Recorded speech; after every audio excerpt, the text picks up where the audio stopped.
Now that Ron DeSantis' national rollout has gone very poorly for him, Donald Trump, and most of the media, can't stop talking about how Trump is surging in the 2024 Republican primary polls. But the numbers say that's not happening at all. Yes, Trump's lead over DeSantis is growing, but only because DeSantis is faltering. Trump's polling numbers aren't actually going up. In fact, they've been rather consistent throughout all of this, and not in a good way. Shortly after Trump left office, polling said he had about 55% of the 2024 Republican primary vote. While DeSantis was surging into a strong second place earlier this year, Trump still had about 55%. Now that DeSantis is cratering of his own accord, Trump still has about 55%. You see the pattern, right? DeSantis wasn't taking support from Trump. He was consolidating support among the other 45% of Republican primary voters who have already long ago given up on Trump and want someone else. Now that DeSantis is collapsing, his support isn't going back to Trump, because Trump never had any of those folks to begin with. DeSantis' support is going back to the also-rans and the none of the above and the other categories, which is where DeSantis pulled his support from to begin with. This still leaves 55% of the Republican primary voting base who wants Trump, and 45% of the Republican primary voting base who wants anyone but Trump, just like the numbers say it's consistently been for the past 2 years. Now imagine if DeSantis had been a big hit on the national stage. Imagine if he had been able to keep most of that other 45% of the vote for a while. That would have given DeSantis momentum, and he'd have used it to try to start chipping away at Trump's 55%. Of the 55% of Republican primary voters who have been saying Trump to pollsters for 2 years straight, how many of them have only been doing so because they haven't seen another option, and they've figured Trump was their best chance of winning the election?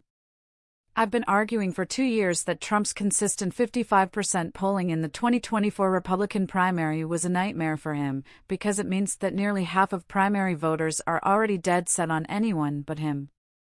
If some other Republican candidate gets hot, they'd only need to use that momentum to pull 6 points from Trump, and suddenly they'd be the Republican frontrunner. Now ask yourself what impact Trump's criminal indictment, especially once he's indicted in multiple jurisdictions, will have on his existing support. Set aside the simplistic cartoon nonsense you're hearing from the media and pundit class, and actually think about it. Ignore these clowns who keep trying to tell you that Trump somehow magically has 100% support of the Republican primary race, because you can look up the numbers for yourself and see that it's consistently been around 55%, not 100%, for the past 2 years. If you have the advantage of superior name recognition and recent incumbency like Trump does, and you're still only at 55% support within your own party's primary base, you're a sitting duck for someone else to get hot and use that momentum to take the nomination from you. That's why Trump's indictments will be such a body blow right out of the gate to his 2024 prospects.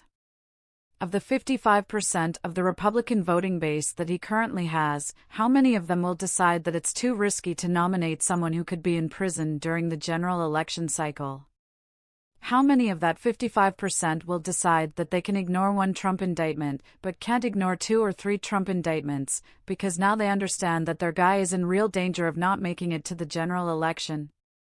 How many of that 55% are going to get turned off by seeing a weak Trump having to stand in front of a judge every few weeks for pretrial hearings and meekly say "Yes, Your Honor" over and over?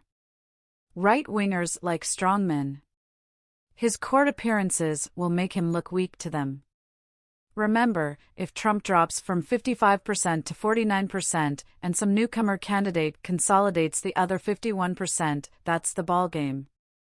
That's all it would take to push him down into second place and hand the nomination to someone else.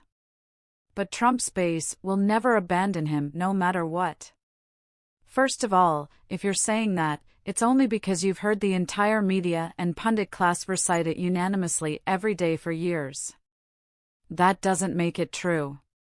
Simplistic chant-like media narratives that have to be repeated every day in order to sound true to audiences are almost never true, or else they wouldn't have to be repeated every day in order to gain traction. For that matter, it's intuitively obvious that Trump's 55% support among Republican primary voters is broader than just his own base.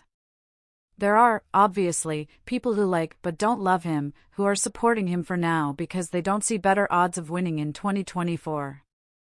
We're going to find out how much of that 55% is attached to Trump at the hip and is willing to continue supporting him out of pure spite even as they start to see him unable to function as a candidate due to criminal troubles, and how much of that 55% is just sort of there. We don't have any way of predicting how quickly Trump's criminal indictments will push him out of contention. But we do know which numbers to watch. He's at 55%. Keep watching that number in the polling averages, not individual polls, but the polling averages. And we know to ignore the hordes of people on TV and Twitter who spend every day chanting that Trump's base means he'll be the nominee no matter what, because that kind of simplistic premise is easily disproven with polling, numbers, and, any amount of brain function. Is it theoretically possible that Trump could lock in enough primary votes in the earliest states such that the Republican nomination can't be wrested away from him even as he's tried, sentenced, and put in prison? Sure. But that would be the ultimate nightmare scenario for the Republicans. Just try to imagine them trying to undo such a thing at their convention. But given how dangerously weak Trump's Republican primary support is already, the more realistic outcome is that indictments cause the wheels to come off his campaign before primary voting even gets underway, and then Trump spends the general election trying to destroy the Republican nominee out of spite.